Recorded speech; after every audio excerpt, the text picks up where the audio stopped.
Everyone good morning welcome back to my channel. आशा करी तोमरा सबाई खूब भालो आछो, आमिओ भालो आछि। आज के होच्छे शनिवार, बाजे सकाल 8:30। एखन थेके तोमादेरके साथे निये आजकेर ब्लगटा शुरू करछि। सकालबेलाते घुम थेके ओठार परे बासी काजकर्मगुलो सेरे स्नान पुजो करे चले एसेछि छादे। पाम्पेर सुइचटा अन करे दिएछि और এই রেলিংয়ে দাঁড়িয়ে দেখছি বাইরেটা বেশ সুন্দর রোদ উঠেছে, স্বচ্ছ আকাশ, ঝলমলিয়ে এরকম রোদ দেখলে পরে সকালবেলাতে বেশ ভালোই লাগে। কারণ কয়েকদিন ধরে ক্রমাগত বৃষ্টি চারিদিকে ভিজে স্যাঁতস্যাঁতে একটা ভাব, জামা কাপড় শুকায় না, একটা অস্বস্তিকর ব্যাপার হয়ে দাঁড়িয়েছিল। তো আজকে এরকমভাবে রোদ দেখে ভালোই লাগছিল। আর ছাদটাতে দেখো কিভাবে জামা কাপড়গুলো ঝুলতে থাকে, তোমাদেরকে সাথে নিয়েই এগুলো গতকালকে মেলেছিলাম। তো এখন এই ছাদটাকেই আগে গোছাবো, ওদিকে পাম্পটা চলছে। আমি এই পাম্প চালানোর সময়টা এই টাইমে ঠিক করে রেখেছি, কারণ পাম্পটা আছে একতলাতে আর আমি 3 তলার উপরে থাকি। সুইচটাও পাম্পের আমি 3 তলাতেই লাগিয়েছি। তো সুইচ তো অন করে দিই, ঘড়ি দেখে টাইমটাও দেখে নিই। কিন্তু কি হয় জানো তো, অন্য কোনো কাজে ব্যস্ত হয়ে গেলে পরে পাম্পের আওয়াজটা যেহেতু আমার কান পর্যন্ত পৌঁছায় না, ভুলে যাই এক এক সময় যে পাম্প চালিয়ে রেখে দিয়েছি। 10 মিনিট 15 মিনিট চলতে থাকে, কখনো কখনো পাইপে হাওয়াও ঢুকে যায়। তারপরে পাম্প চালালে পরেও নিচ থেকে আর জল ওঠে না, মিস্ত্রি ডাকতে লাগে। এমন অনেকবার হয়েছে। সে কারণেই দুটো টাইম ঠিক করে রেখেছি। সকালবেলাতে পুজো করে এসে তারপরে যখন এই ছাদটাকে গোছাই বা জামা কাপড় যাই করি না কেন, ছাদে থাকি যে সময়টাতে, আর বিকালবেলাতে ঘুম থেকে ওঠার পরে তো ছাদে এসে কিছুক্ষণ বসি। এই দুটো সময়তে আমি পাম্পটা চালিয়ে নিই, তাতে কি হয় মনে থাকে। আর ওই ট্যাঙ্কির ওদিকটাতে একটা পাইপ আছে যেটা 1 তলা থেকে 3 তলা অবধি ওই পাম্পের জলটা ওঠার জন্য ওরমভাবে কানেক্টেড। ওই পাইপটাতে আমি হাত দিয়ে দেখলে পরে ফোর্সে যে জলটা উঠছে সেটা আমি ফিল করতে পারি। আর কখনো কখনো যখন দেখি যে জলটার স্পিডটা কমে গেছে, সাথে সাথে গিয়ে বন্ধ করে দিই। নিচের রিজার্ভারটা বদলাবার পর থেকেই এই 3-4 বছর ধরে এই সমস্যা, আর তখন থেকেই আমি এইভাবে সময়টাকে সেট করে রেখেছি। আগে যখন রিজার্ভারটা বড় ছিল তখন একবারে 10-15 মিনিট চালিয়ে নিতাম সারাদিনের জন্য নিশ্চিন্ত। কিন্তু এখন ওই 5 মিনিট করে কি 7 মিনিট করে বড় জোর দুবার করে চালাতে লাগে। রিজার্ভারটা ছোট হওয়ার কারণে জল তো বেশি ধরে না, সে কারণে আমি ওপরে তুলতেও পারি না। আর 3 তলার ওপরে সমস্ত কাজকর্ম আমার ওই ট্যাঙ্কির জলেতেই হয়ে থাকে। আর তোমাদের সাথে গল্প করতে করতে ছাদটা সুন্দর করে গুছিয়ে নিলাম। যে কটা জামা কাপড় ভিজে ছিল সেগুলোকে আবার হ্যাঙ্গারে করে ঝুলিয়ে দিলাম, কারণ দড়িতে যেগুলো মেলা ছিল হ্যাঙ্গার আর ছিল না, সে কারণেই দড়িতে মেলেছিলাম। যদি ওগুলোতেও হ্যাঙ্গার দিতে পারতাম তাহলে হয়তো বা তাড়াতাড়ি শুকিয়ে যেত। বিশেষ করে এই হাফ প্যান্টের কোমরের ইলাস্টিকগুলো ওই জায়গাটায় শুকোতে একটুখানি সময় লাগে। তো ছাদের কাজ মোটামুটি শেষ, পাম্পের সুইচটাও বন্ধ করে দিয়েছি। ওপরে ট্যাঙ্কি আমার ওভারফ্লো হয়ে গেছে, আমি চলে যাচ্ছি এবার ঘরে। শরীরটা খুব একটা ভালো নেই, গতকাল রাত্রিবেলাতে খুব একটা ঘুমোতে পারিনি ভালো মতো। আসল কথা, বাবু 10টা 10:30 নাগাদ বাড়িতে ফিরে এসেছিল। আচ্ছা যাকে এখানকার কথা আগে একটু তোমাদের সাথে শেয়ার করে নিই। ময়দা মেখে নিয়েছি, তো এক্সট্রা ময়দা মাখাটা একটা টিফিন বাটিতে তুলেছি, আর বাকি কটা লেচি করে বড় বাটিটার মধ্যে রেখে দিয়েছি। গতকাল রাত্রিবেলাতে লুচি বানিয়েছিলাম, তো আটার লুচি করেছিলাম, আর তার সাথে তেজপাতা, কারি পাতা, শুকনো লঙ্কা, কালো জিরে, কাঁচা লঙ্কা, অনেক কিছু একসাথে বলে দিলাম। তো এইগুলো ফোড়ন দিয়ে আলুর তরকারি বানিয়েছিল, দুর্ধর্ষ হয়েছিল খেতে।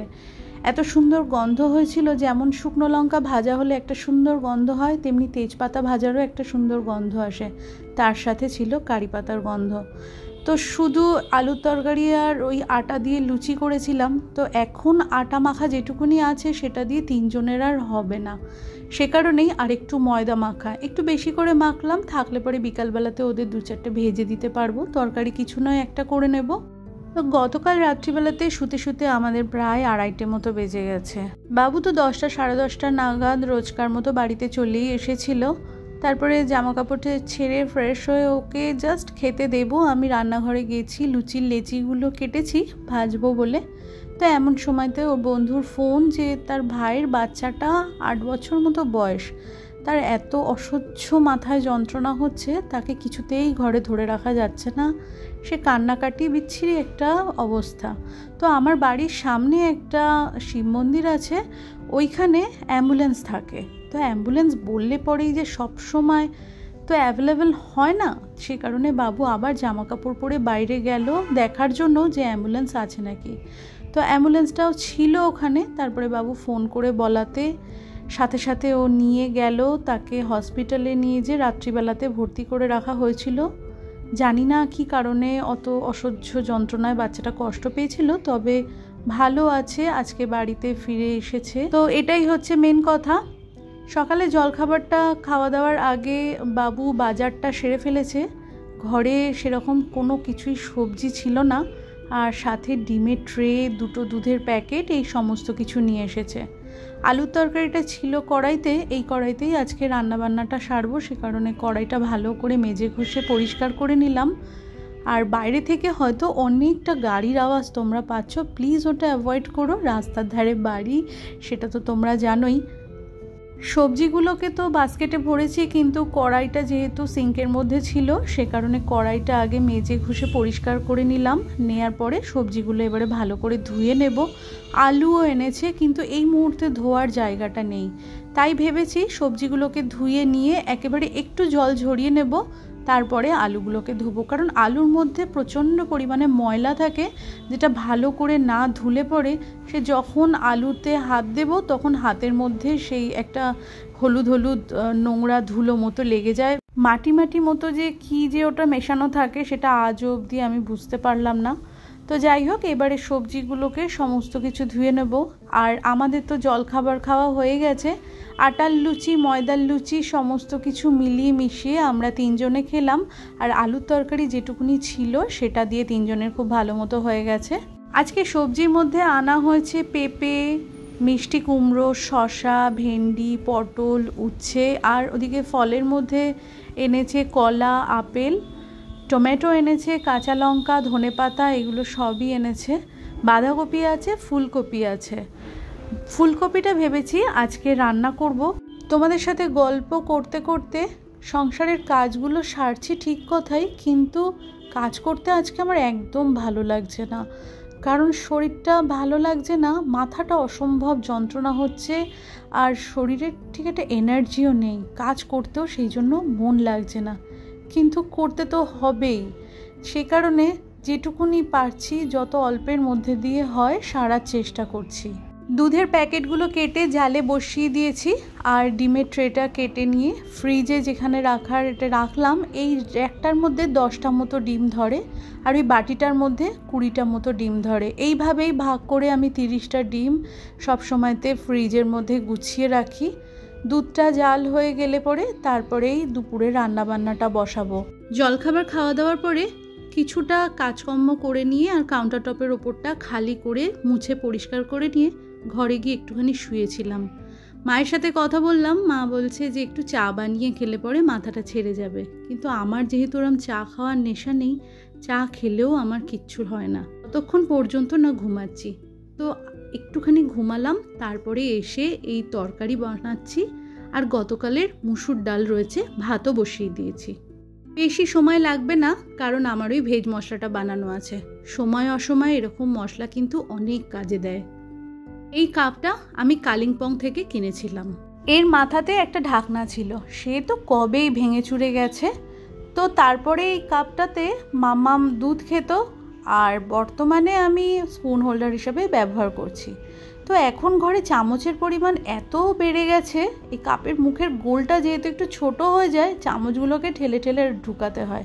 তো এই যে কালো কাপটা দেখাচ্ছি, এটা 2টোর সেট। একটা জায়গাতে দেখো এই কাপটা ভেঙেও গেছে, ওই ডিশওয়াশারে ঢোকানো বার করতে গিয়ে। তো ভাবছি চামচগুলো এবারে ওই কাপটার থেকে এই কাপে রাখবো, তাতে কি হয় মুখের গোলটা বড় তো সুন্দরভাবে ধরেও যাবে। আর যেহেতু 2টো সেট আছে, একটা স্পুন হোল্ডার থাকলো, আর একটা নয় আমি ঘরে ব্যবহার করলাম, আর ওই সাদা কাপটা ঘরে আমি ব্যবহারের জন্য রেখে দিলাম। 6খানা এরকম কাপ কিনেছিলাম, আমার আজও মনে পড়ে 40 টাকা করে নিয়েছিল। বন্ধু বান্ধবকে উপহার স্বরূপ দিয়েছিলাম, আর একটা নিজের ঘরে রেখে দিয়েছিলাম নিজের ব্যবহারের জন্য। তোমরা যে সকল আমার নতুন বন্ধু আছো আর এই মুহূর্তে আমার এই ব্লগটি দেখছো, আমার ব্লগের কোথাও যদি তোমাদের কোনো কিছু ভালো লেগে থাকে তাহলে চ্যানেলটি সাবস্ক্রাইব করে তোমরা আমার পাশে থাকতে পারো। আর তোমরা যারা অলরেডি আমার চ্যানেলটি সাবস্ক্রাইব করে ফেলেছো তোমাদের সকলকে জানাই অসংখ্য ধন্যবাদ। ইউটিউবে নতুন একটা অপশান এসছে, সেটা হচ্ছে হাইপ। তো হাইপের দ্বারা ভিডিওর গ্রোথ কিছুটা হলেও বাড়ে। তোমাদের প্রত্যেকেরই কমেন্ট বক্সের ওপরে হাইপের অপশান আছে, যদি মনে হয় একটা হাইপ করে দিও আমার ব্লগটার, তাহলে একটু গ্রোথ হবে। তোমরা অবশ্যই কিন্তু আমার পাশে থেকো, তোমাদের পাশে থাকাটা আমার একান্তই কাম্য। পাতা আর কাঁচা লঙ্কা বাজার থেকে এনেছিল, সেটা ধুয়ে দিয়েছি। আমি কখনোই ধনেপাতাটা ধুয়ে রাখি না, তাতে তাড়াতাড়ি নষ্ট হয়ে যায় জানো, কিন্তু এতটা মাটি ছিল ওইভাবে রাখতে ঠিক ভালো লাগলো না, আর মাটিগুলো ছিল ভিজে, সে কারণেই ধুলাম। ধুয়ে দেখি জল ঝরিয়ে শুকোতে যদি পারি তারপরেই রেখে দেবো। ভাতটা আমার হয়ে গেছে, আর আমি প্রেশার কুকারে কিভাবে ভাত করি সেটা তো তোমাদের সাথে আমি আগেও শেয়ার করেছি। একদম হাঁড়ির মতো ঝুরঝুরে কিন্তু ভাত হয়, আর আমার গ্যাসটাও বাঁচে আর ভাতটাও হাঁড়ির মতো হয়ে যায়। বেশ অনেকক্ষণ হয়ে গেছে। সবজিগুলোকে জল ঝরাবার জন্য এই ফুটো ফুটো স্টিলের বাস্কেটে দিয়ে রেখেছিলাম। এবারে ভাবছি বাস্কেট থেকে ওগুলোকে ওই চেয়ারটার পরে রেখে দিই। এদিকটা দিয়ে একটু বেশ সুন্দর রোদ আসছে। বাবু একটা প্যান্ট রেলিংয়ে দিয়ে রেখেছে, যেটা গতকালকেই কাছাকাছি হয়েছিল, কিছুতেই শুকাচ্ছিল না। জিন্সের প্যান্ট বড় মোটা, সে কারণে এই বর্ষার সময়তে শুকাতে সময় লাগে। আর এবারে ওই বাস্কেটের মধ্যে আলুগুলো নিয়ে ভালো করে ধুয়ে নিচ্ছি। আলুগুলোকে ভেবেছি ছাদের ওই দিকটা দিয়ে দেখতে পেলে বেশ সুন্দর রোদ আসছে বলে ওইখানটাতেই আমি দিয়ে রেখে দেবো। ব্লগিংয়ের শুরুতে যে ইন্ট্রো ভিডিও দিতে হয় সেটাও জানা ছিল না, সে কারণে আজকে তোমাদের সাথে আমি একটা কথা শেয়ার করি। আমি খুবই একটা সাধারণ পরিবারের মেয়ে আর বউ।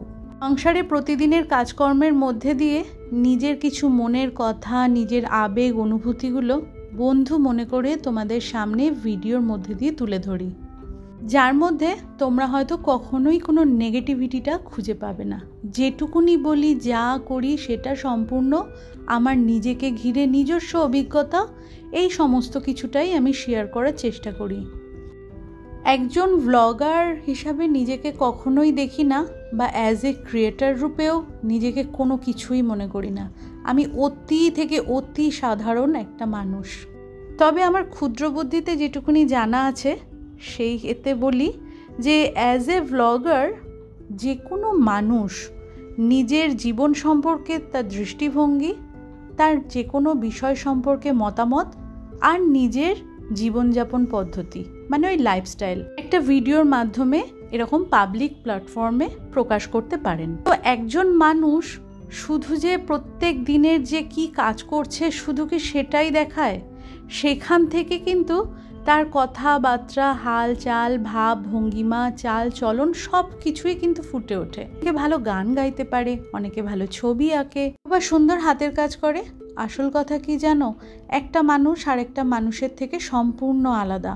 তো আলাদা মানুষ হিসাবে তাদের কথাবার্তার ধরন, তাদের চাল চলন, হাব ভাব ভঙ্গিমা সব কিছুই আলাদা। সে কারণে এই আলাদা আলাদা মানুষগুলো যখন তারা অ্যাজ এ ক্রিয়েটার ব্লগ বানাচ্ছেন, তো তাদের প্রত্যেকের ব্লগের ধরনটাও বদলে যায়।